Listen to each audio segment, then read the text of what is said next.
জুবিন হত্যাৰ ন্যায় লাগে, জুবিন হত্যাৰ বিচাৰ লাগে।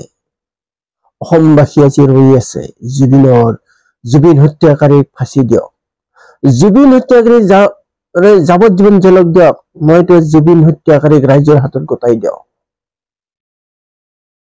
কিন্তু জুবিন হত্যাৰ বিচাৰ লাগিবই, আজি অসমবাসীয়ে ৰৈ আছে। আজি 29 দিন হৈ গ'ল জুবিন হত্যা বা জুবিনৰ মৃত্যু হোৱা, কিন্তু আজি তদন্ত কিমান আগবাঢ়িছে, ছিংগাপুৰত যাই তদন্ত কৰিব পাৰিছে নে নাই, কিন্তু ইয়াৰ সঠিক উত্তৰ অসমবাসীক অসমৰ মুখ্যমন্ত্ৰী দিব পৰা নাই।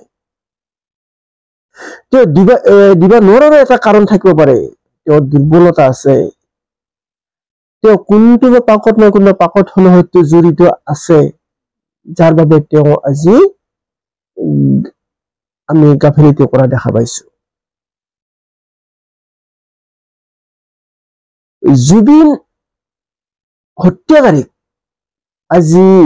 হত্যাকাৰীক আজি ৰাখিবলৈ ঠাই বিচাৰি পোৱা নাই। মচলপুৰত গৈছে, কাৰ্বি আংলঙত গৈছে, কিন্তু সকলোতে প্ৰতিবাদ যে সকলোৱে বিচাৰিছে বা জনসাধাৰণে বিচাৰিছে জুবিন হত্যাকাৰীক আমাৰ ইয়াত ঠাই নিদিব, যাৰ বাবে নিকাশিত বা মুছলপুৰত সৰু ল'ৰা এটাক ভৰিত গুলিয়াব লগা হ'ল প্ৰতিবাদ কৰাৰ কাৰণে। তেওঁলোকে কৈছে যে হত্যাকাৰীৰ আমাৰ ইয়াত স্থান নাই, তেওঁলোকে প্ৰতিবাদ কৰিছিল, কিন্তু অসম পুলিচে তেওঁলোকক ছত্ৰভংগ দিয়া মানে গুলি কৰিব লগা হ'ল, আৰু এই গুলি যাই বাচ্চা ল'ৰা এটাত লাগিছিলে। যিয়ে নহওক, আইনৰ প্ৰক্ৰিয়াৰ বিষয়ে মই দীঘলকৈ ক'ব নাযাওঁ। আৰু যে সকলোৱে জানে জুবিন আজি আমাৰ মাজৰ পৰা হেৰাই গ'ল যদিও তেওঁৰ কৰ্মৰাজি, তেওঁৰ ভাৱ ভংগ চাল চলন আমাৰ মাজত ৰৈ যাব, আৰু এই চাল চলনবোৰ আমাৰ মাজত বাস্তৱ ৰূপত ৰাখিবলৈ আমাৰ মাজত আছে এজন জুনিয়ৰ জুবিন, ডুপ্লিকেট জুবিন। তেওঁৰ নাম হৈছে মাধৱ বৰা। মাধৱ বৰাই আমাক অলপ হলেও জুবিনৰ আমেজ দি যাব, বা জুবিন যে নাই, এই জুবিনৰ স্থানত আমাক অলপ হলেও 30% হলেও আমাক জুবিনৰ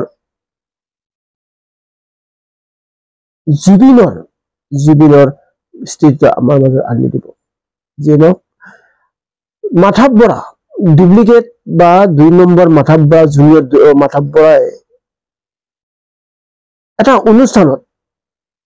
অনুষ্ঠানত অংশগ্ৰহণ কৰি তেওঁ জুবিন হৈ কৈছিল, কি কৈছিল, জুবিনৰ ভাৱভংগীৰে, জুবিনৰ এক্টিঙেৰে তেওঁ কেইটামান কথা কৈছিলে। আমি তেওঁৰ ভিডিঅ'টো মই লৈ আহিছো, বা এই জুনিয়ৰ জুবিনৰ ভিডিঅ'টো মই লৈ আহিছো, আপোনালোকে চাওক।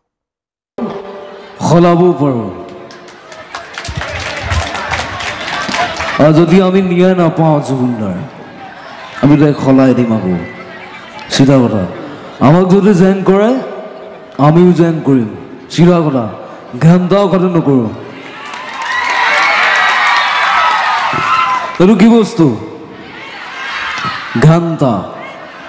পৰিৱৰ্তন শব্দটো নল'ব, ভাল হৈছে কি ঘেণ্টা। এইটো চিধা কথা, মই আকৌ ভয় নকৰোঁ, মই সঁচা কথা কৈ যাম সদায়। আৰু মই দেখিছোঁ বাক্সাত সৰু ল'ৰা এটাক ভৰিত গুলিয়াই দিলে, প্ৰশাসনে বুজি নাপায় নেকি? কথাটো কি মানে? ন্যায় কাৰণে আমি আন্দোলন কৰি যাওঁ যেতিয়ালৈকে জুবিনদাৰ ন্যায় নাপায়। আমাক ন্যায় লাগিবই, লাগিব নাই? লাগিব। চিধা কথা, মোৰ কোনো জাতি নাই, মোৰ কোনো ধৰ্ম নাই, মোৰ কোনো ভগৱান নাই, মই মুক্ত, মই কাঞ্চনজংঘা। চিধা কথা, ঘাণ্টা কথা নকৰোঁ।